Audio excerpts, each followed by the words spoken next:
So ladies and gentleman, boys and girls, सगळ्यांचं खूप खूप स्वागत आहे पुढारी न्यूज आणि कलाकार या शोमध्ये.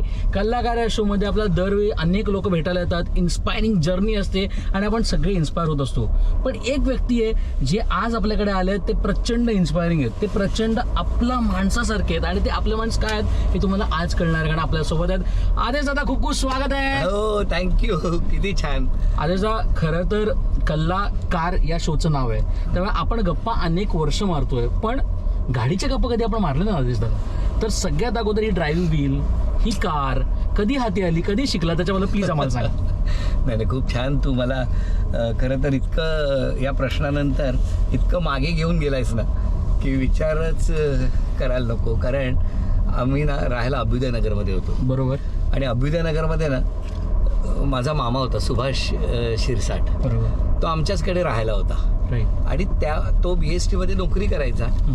पण त्याने हळूहळू कष्ट करून एक टॅक्सी घेतली होती. ओके. त्या गाडीचा टॅक्सीचा नंबर आमच्या इतक्या लक्षात आहे, 9265 असा नंबर होता.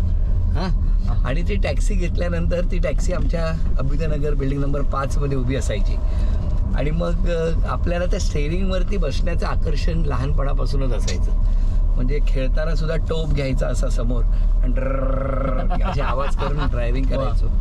तसं ती जेव्हा आमच्या घरात 9265 ही टॅक्सी आली मामाची, आणि मग मामा आला की कधीतरी हळूहळू जसं जसं आमचं वय होऊ लागलं तसं तसं रिव्हर्स घेणे, गाडी पुढे मागे करणे.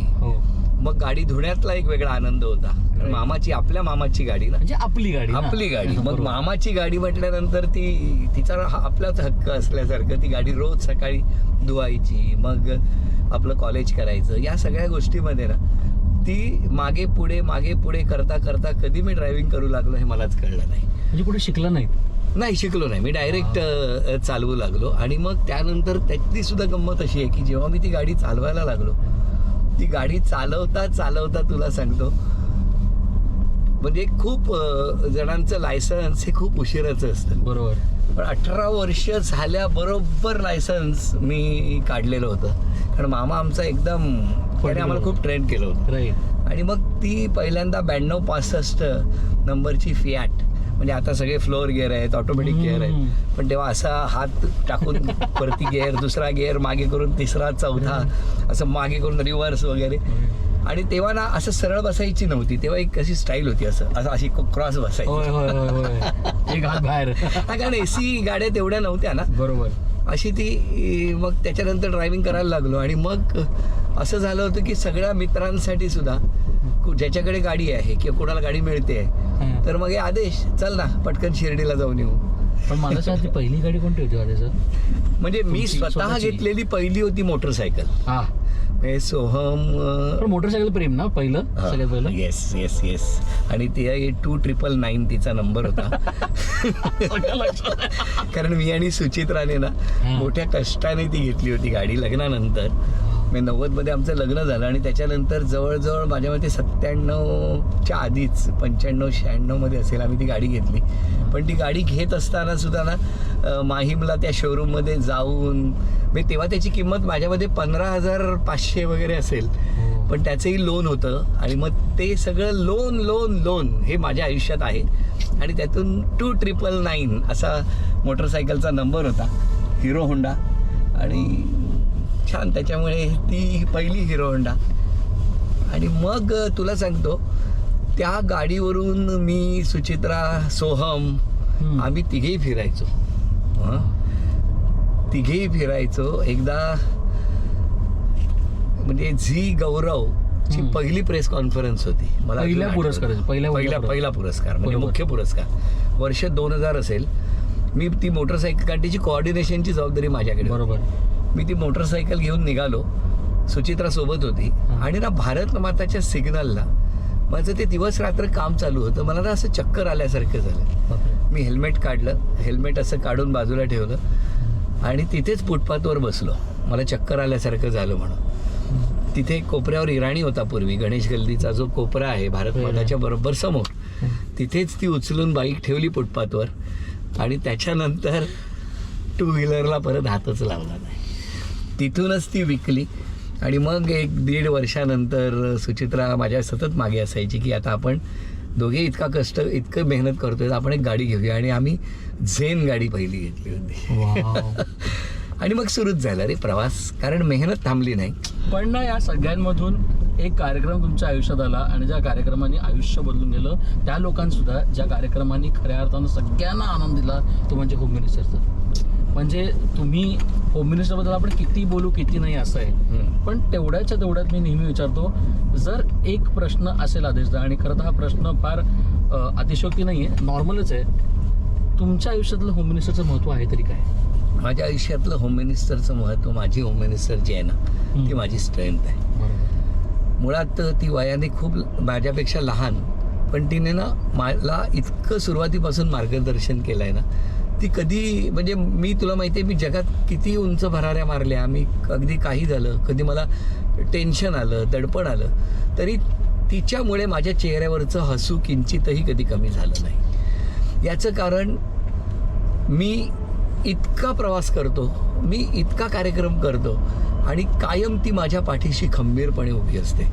म्हणजे तुला सांगतो की सोहमला उत्तम संस्कार करण्यामध्ये, सोहम, माझं संपूर्ण बांदेकर कुटुंब, गुडेकर कुटुंब, ही दोन्हीही कुटुंब बांधून ठेवण्यामध्ये तिचा जो काय हातखंडा आहे ना, म्हणजे खरं तर आम्ही 18व्या वर्षी, तिच्या 18व्या वर्षी लग्न केलं, आणि आता आमच्या लग्नाला 35 वर्ष झाली. म्हणजे तिच्या जेवढी वर्ष ती माहेरी राहिली त्यापेक्षा दुप्पट वर्ष ती सासरी राहिली. आणि तुला खरं सांगतो रे, मला कसलंच कधीच दडपण येत नाही. मी कधीही, तू बघ, बिनधास्त फिरत असतो, कार्यक्रम करत असतो. आत्ता सुद्धा तुला सांगतो, गेल्या 15 तू माझा प्रवास ऐकशील ना तरी थक्क होशील. 3 दिवसापूर्वी मी जळगावला होतो, अर्थात, मग मी मुंबईला होतो, काल मी पुण्यात होतो, काल रात्री मी मुंबईत होतो, आता मी तुझ्या बरोबर आहे, आणि उद्या परत मी पुढच्या शूटिंगसाठी मडमध्ये. मला असं वाटतं हा प्रवास, काम, हीच माझी एनर्जी आहे. पण ना मला या सगळ्यांमध्ये जेव्हा तुम्ही सांगताय ना, म्हणजे मला विचार यासाठी आहे की कुठला तो एक कार्यक्रम होतो जो 1 कॅमेरावर 2 कॅमेरा शूट होतो, त्याचं वलय कधी तुम्हाला दिसलं की हे काहीतरी ग्रेट होतं, हे कधी तुम्हाला जाणवलं? आदेश बांदेकरांना कधी जाणवलं की हा कार्यक्रम इतका मोठा होतो? तुला गंमत सांगू, या सगळ्या प्रवासात ना दूरदर्शन मधला एक टप्पा आहे, हो, की जिथे मला नीनाताई राऊत यांनी माईक हातात दिला आणि माझ्यावर विश्वास दाखवून ना, आदेश तुझ्याकडे स्पॉन्टेनिटी आहे, तू स्क्रिप्ट नसेल तरी तू छान निवेदन करू शकशील, हा विश्वास मला दिला. बरोबर. आणि त्या प्रवासानंतर, म्हणजे ताकदीनादीन हा तेव्हाचा कार्यक्रम, आणि मग जेव्हा सगळ्या खाजगी वाहिन्या आल्या त्याच्यानंतरचा जो हा प्रवासाचा टप्पा आहे ना, होम मिनिस्टरचा, हा माझ्या आयुष्यात मी विसरूच शकत नाही रे. 20 वर्ष, सोमवार ते शनिवार, कधी कधी तर रविवार, मी महाराष्ट्राच्या घराघरात जाऊन लोकांचं मनोरंजन केलं, आनंद दिला. आणि या टप्प्यावरती माझ्या पुढच्या आनंदाच्या वारीतला हा टप्पा खूप महत्त्वाचा आहे, आणि त्यांनी खूप मला, म्हणजे अनेक बघितलेली स्वप्न पूर्ती करण्यासाठी हातभार लावणारा कार्यक्रम आहे. पण ना तुम्ही सगळ्यांना तुमच्या कार्यक्रमात उखाणे घ्यायला सांगता ना, तुम्ही पण घेत असाल ना उखाणे? नाही, सुचित्राताईंसाठी घ्या ना उखाणे, एक छान एक उखाणं सुचित्राताईंसाठी. Come on. सुचित्राचा स्वभाव आहे खूप छान. आहा, क्या बात. सुचित्राचा स्वभाव खूप आहे छान, जरा जरी काही चुकीचं कोणी वागलं तर तिच्या शब्दांना येते धार. सुचित्राचं नाव घेऊन मायबाप रसिक प्रेक्षकांना सांगतो, नक्की बघा पुढारीवर कल्लाकार.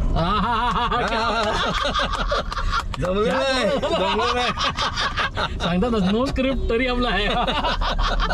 पण ना आदेशदा, मला ना प्रत्येकदा तुम्हाला भेटताना, आता तुम्ही आम्हाला सांगितलं की तुम्ही काय काय करता, किती किती फिरता, पण हे कसं काय शक्य होतंय? कारण ना एकंदर आपण बघितलं गेलं तर तुम्ही असे कलावंत आहात जिकडे तुम्ही कला क्षेत्रालाही लांब नाही आहात, त्यालाही तुम्ही पकडून ठेवलं. तुमची बाकीची जी गोष्टी आहेत त्या सुद्धा सुरू आहेत. ॲट द सेम टाइम तुम्ही अँकरिंग सुद्धा करताय, आणि या सगळ्यांमधून तुम्ही सगळीकडे ग्रेटनेसच करताय. हे कसं काय शक्य होतंय? म्हणजे इज दॅट की लोक म्हणतात ना की मला प्रत्येकाला 24 तास मिळतात, पण त्या 24 तासामधून आपण कसं काय बायफर्गेट करतो प्रत्येक कामाला? हे कसं काय शक्य होतं? नाही, मला काय वाटतं माहितीये का, आपण ना मुळात या मनोरंजनाच्या क्षेत्रात वावरतो आहोत, अर्थात जो पूर्णपणे व्यक्तिरेखांवरती आहे, मुखवट्यांवरती आहे.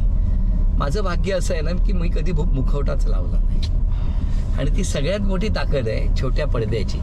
ज्या छोट्या पडद्याच्या ताकदीने मला खऱ्या अर्थाने तुला सांगतो इतका आत्मविश्वासही दिला, इतकं प्रेमही दिलं. आणि ना निवेदक म्हटलं ना की तो कोपऱ्यात असतो. खरं आणि निवेदक एका कोपऱ्याच्या पोडियमवर उभा राहून कायम निवेदन करत असतो. पण या निवेदनाने आणि छोट्या पडद्याने याच घराघरातल्या आदेश बांदेकरला प्रमुख पाहुण्याची खुर्ची दिली. श्री सिद्धिविनायक गणपती मंदिर न्यासाच्या अध्यक्षपदाची खुर्ची दिली. मला सांग, आज सुचित्रा सोहम निर्माते म्हणून वावरत आहेत. त्यांचं यश बघण्याची शक्ती आणि ती प्रेरणा मिळाली. आई वडिलांबरोबर खूप छान आपण राहू शकतो, आपण सगळ्या कुटुंबाला सोबत ठेवू शकतो. हे सगळं करण्याची ही शक्ती मिळते ना, ती यातूनच मिळते. आणि म्हणून सांगतो की ते वेगळं आहे.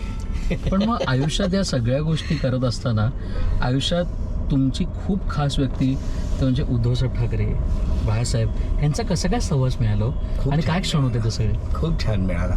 त्यापूर्वी मी तुझ्या मगाच्या प्रश्नाचं कन्क्लूड करतो की काय आहे, माझ्या स्ट्रगलच्या काळात भरतकुमार राऊत आहेत ना, हो पूर्वी महाराष्ट्र टाइम्सचे संपादक आणि आम्ही त्यांना बाबा म्हणतो प्रेमाने, ते कायम मला सांगायचे, आदेश एक लक्षात ठेव, ज्याच्याकडे भरपूर काम आहे ना त्याच्याकडे भरपूर वेळ आहे. खूप छान वाक्य आहे. आणि ते वाक्य माझ्या मनावर कोरलं गेलं. आणि म्हणून इतक्या गोष्टी करताना ना व्यवस्थित वेळेचं नियोजन मी करू शकतो. आणि आता तू म्हणालास कसं आहे की वंदनीय हिंदू हृदय सम्राट शिवसेना प्रमुख बाळासाहेब ठाकरे यांचा सहवास तर लाभलाच, पण पक्षप्रमुख आता उद्धवसाहेब ठाकरे, माजी मुख्यमंत्री, रश्मी वहिनी, आदित्यजी किंवा आमचा तेजस, हे सगळं जे ठाकरे कुटुंब आहे ना यांचा सहवाससुद्धा मिळाला. तुला खरं सांगतो, राजकारण हा माझा पिंड नाही, समाजकारणाचा माझा मार्ग आहे. आणि मी कायम, तुला माहिती आहे, कोणालाही काही लागलं, काही वाटलं तर आदेश दादाला फोन करतात, अगदी आपुलकीने करतात. मी तुला सांगतो ना की मी काम करायला लागल्यापासून मला जेव्हा वंदनीय शिवसेना प्रमुखांनी जी जबाबदारी टाकली ना ती पार पाडण्यासाठी मी मागचा पुढचा विचार न करता मी सरळ ते म्हणतील त्या आदेशाचं पालन करून कामाला लागलो. म्हणून माझ्या आयुष्यात निवडणूक सुद्धा लढता आली, माझ्या आयुष्यात अनेक पदं भूषवता आली. आणि आजही मी प्रामाणिकपणे सांगतो की मी जे शक्य आहे, माझ्याच्याने जेवढं करणं शक्य आहे तेवढं मी करत असतो आणि ते करत राहणार. आणि त्याच्यात मला काहीच नको, म्हणजे मी खरं सांगतो ना, मला काहीच नको, दुसऱ्याचं चांगलं होऊ दे, हा माझा आईवडिलांनी माझ्यावरती घडवलेला संस्कार आहे आणि तो करून मी हा प्रवास करतोय. आणि हा प्रवास अविरत सुरू आहे. मला ना नेहमी प्रश्न, आता मी अनेकदा तुम्हाला भेटलोय, बाकीच्या कलाकारांना भेटलोय, आणि ना मला नेहमी असं वाटतं की तुम्हा लोकांना किती ग्रेट वाटत असेल ना की ज्या लोकांसोबत तुम्ही सुरुवात केली ती सगळी लोक आज आपापलं एक पायनियर गोष्टी करतात वगैरे. म्हणजे तुमचे सगळे कॉलेजचे मित्र आज सगळीच लोक ग्रेट आहेत. सुमित सर असतील, सचित सर असतील, त्यांच्यासोबत तुम्ही कामं केले, श्रेयस तळपदे, तुम्ही, केदार दादा, अंकुश सर. आदेश सर, काय असतं आजचं फिलिंग काय जेव्हा तुम्ही त्यांची कामं बघता, त्यांचं वाटचाल बघता, किती आनंद तुम्हाला होतो? तुला कालचीच गंमत सांगतो. मी पुण्यात होतो, हडपसरला विठ्ठल तुपे पाटील ऑडिटोरियममध्ये हा गौराई महाराष्ट्राचीचा कार्यक्रम होता. बरोबर. तुला सांगू, तो कार्यक्रम इतका रंगला होता, इतकी सगळे हसत होते, आनंदात होते. आणि तेवढ्यात ना मला विंगमध्ये एकाने बोलवलं आणि सांगितलं की याच्यानंतर ना सईचा प्रयोग आहे, तर सर जरा वाइंड अप करा. म्हटलं बरंच जातो. अरे बापरे, मी तुला माहिती आहे वेळेत कार्यक्रम संपवला आणि मी निघालो. तुला सांगू, मी जेव्हा बाहेर आलो, आतमध्ये तुडुंब भरलेले प्रेक्षक होते, पण बाहेर आलो ना तेव्हा भरतच्या नाटकासाठी गर्दीने आलेले प्रेक्षक बघितले आणि मला इतका आनंद झाला, कारण महाराष्ट्राची लोकधारामध्ये एका दिवशी निवड होऊन त्या कार्यक्रमात सहभागी झालेले 2 कलाकार होतो, मी आणि भरत. वाव. राष्ट्रीय मिल मजदूर संघामध्ये. त्याच्यामुळे ना मला काल तसं वाटलं की अरे, त्यावेळेला आमचं भविष्यात काय होणार हे स्वप्न बघत होतो आणि आज एका पुण्यातल्या ऑडिटोरियममध्ये, हडपसरमध्ये माझा प्रयोग तुडुंब भरलेला आहे आणि मी बाहेर पडतोय आणि सईसाठी तुडुंब गर्दीने लोक येत आहेत. काय अजून आनंद रे, हा आनंद आहे. आणि म्हणून सांगतो, केदारचं यश असेल, सचित, सुमित, तू म्हणजे दीपक घे, अजित परब घे, कमलेश भडकमकर घे, की ज्यांनी म्हणजे मी ज्यांच्याबरोबर कामं केली या सगळ्यांचं यश जेव्हा जेव्हा बघतो ना, स्वाभाविक आहे रे, मला आनंद होणारच ना. खरंय. दीपक आहे राजाध्यक्ष, आम्ही सगळे, अरे तुला माहिती आहे तुमचे पण किस्से असेल ना एकाकी वगैरेचे? प्रचंड. नाही, खूप रे, रुपारेलमध्ये करायलाही खूप मिळालं. Exactly. आणि त्यामुळे आनंद होतो, करत राहायचं रे. या सगळ्यानंतर कल्लाकारचा एक टिपिकल प्रश्न आहे, कॉपी पेस्ट, जो मी शेवटचा प्रश्न सगळ्यांना विचारतो, हो. तुम्हाला विचारायचं आहे. सो कल्लाकार म्हणतं तर आपण नेहमी असं म्हटलं की ना, कोणाला इन्स्पायर करतो, कोणाकडून इन्स्पायर होत असतो. जर आधी जर तुम्हाला एक संधी दिली की तुम्हाला या सीटवर कोणाला तरी बसवायचं आहे आणि निखळ गप्पा मारत ड्राईव्हवर जायचं आहे, ती व्यक्ती कोण असेल आणि का, त्याला तुम्ही भेटला असाल नसाल मला नाही माहिती, तुमच्या आयुष्यातली व्यक्ती असेल हे पण चालेल, पण कोणाला इकडे बसवायचं, निखळ गप्पा मारत तुम्हाला ड्राईव्हवर जायचं आहे? सुचित्रा. एकच.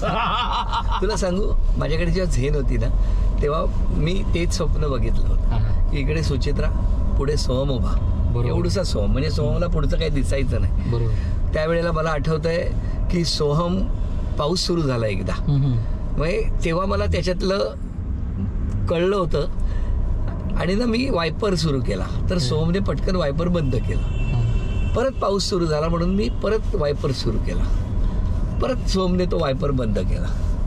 आता हे झाल्यानंतर मी म्हटलं, अरे सोहम थांब, काय करतोय? तर सोहम उभा होता ना, त्याला पुढचं दिसत नव्हतं, त्याला वरचं दिसत होतं. मला म्हणाला, बाबा तो एवढ्या लांबून येतोय आणि इथे बसतोय, तू त्याला बसायलाच देत नाहीयेस, तू त्याला लगेच उठवतोय, तर त्याला जरा बसू दे ना. हे बघ, तुला सांगू, त्याची जी भावना होती ना, ती भावना इतकी पाण्यासारखी स्वच्छ होती. आणि मी तुला सांगतो, त्यामुळे आजही मी सगळ्यात माझी आवडती कंपनी, जर कुठे मला बाहेर जायचं असेल, बोलायचं असेल, मन मोकळं करायचं असेल, तर सोहम आणि सुचित्रा हे दोघे, म्हणजे मला कुठेही जायचं असेल ना, मला विचारलं तुझ्यासोबत कोण असेल, तर मला ही दोन माणसं असतील ना, अरे तू विचार कर रे, सोहम आणि सोहमचे मित्र आहेत, लौकिक, मल्हार, रोहन, अशी ती टीम आहे त्यांची, डुगू, हे सगळे मित्र ना जेव्हा एकत्र येतात, मल्हार, हे सगळे एकत्र येतात आणि पिकनिकला जातात. आता सोहमच्या वयाची मुलं पिकनिकला जातात. मध्यंतरी हे सगळे 6 जण थायलंडला पिकनिकला गेले. बरोबर. बाबा आम्हाला थायलंडला जायचं. अरे वा म्हटलं, मस्त. 10 दिवसांनी मला म्हणाला की 7वं तिकीट तुझं आहे, तुला पण यायचं. मुलगा आणि वडिलांच्या नात्यामध्ये इतकी क्लॅरिटी आणि ट्रान्सपरन्सी असावी, जे सोहमने, आणि मी खरं सांगतो, म्हणजे लौकिक, मल्हार, रोहन, सोहम आणि माझा पुतण्या संकल्प आणि मी, असे आम्ही थायलंडला गेलो. म्हणजे मला हे बघ, हा म्हणजे हे बॉन्डिंग असल्यामुळे ना, आणि शिकवता येत नाही, हे शिकवता येत नाही. ही सीट म्हटलं ना, ही सीट म्हणजे आता सोहमची आणि पाठी सुचित्रा, आणि अदरवाईज मी आणि सुचित्रा मस्त एन्जॉय करू. सुपर सर, तुम्ही असं एन्जॉय करा. खूप खूप धन्यवाद. आम्हाला वेळात वेळ तुम्ही काढलात आणि कल्लाकारमध्ये आलात. You are an inspiration. तुम्ही कायम इन्स्पिरेशन माझ्या आयुष्यात राहिलात. Thank you so much for that. देव तुझं भलं करो आणि तुझ्याही मनातली सगळी इच्छा, स्वप्न पूर्ण हो. राईट. आणि तू मला आता कधीतरी, म्हणजे मला आवडेल की मी इथे बसलोय, तू इथे बस आणि तुझं कल्लाकार मला करायचंय. हा सर. आणि खरंच करायचंय मला. का सांगतो श्रेयस, तुम्ही काम करत असता, तू काय किंवा आत्ता वेगवेगळ्या वृत्तवाहिन्यांवर म्हण किंवा प्रिंट मीडियामध्ये काम करणारे अनेक जण आहेत. हे तुम्ही कधी पडद्यासमोर तसे येत नाहीत, पण तुम्ही जे काम करता किंवा आम्ही आमची प्रतिमा लोकांपर्यंत जी पोहोचते ना, ती तुमच्या माध्यमातून पोहोचत असते.